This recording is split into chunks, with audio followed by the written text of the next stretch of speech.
Welcome to McPlum, simple solutions served daily.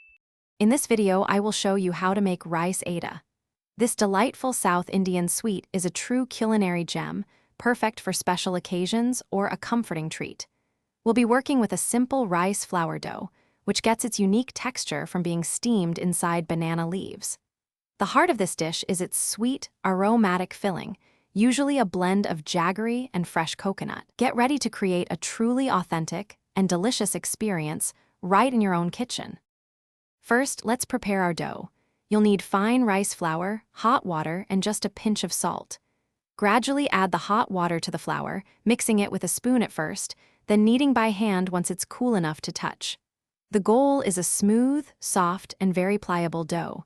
It should be easy to work with and spread thinly without tearing. This consistency is key for the delicate texture of the ada.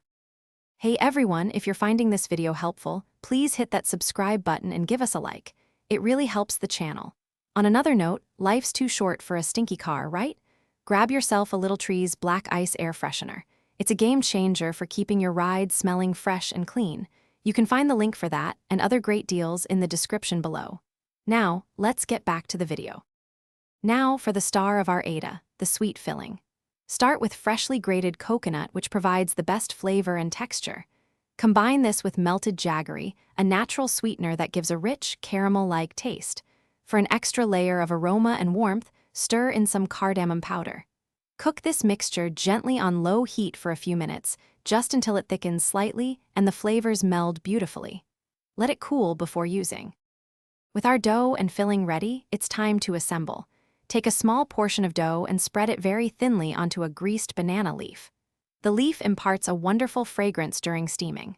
Place a spoonful of the sweet coconut filling in the center of the dough. Carefully fold the banana leaf in half, sealing the ada inside. Steam these parcels for about 10 to 15 minutes until the dough is cooked through and translucent. Thanks for watching. Stay juicy and subscribe.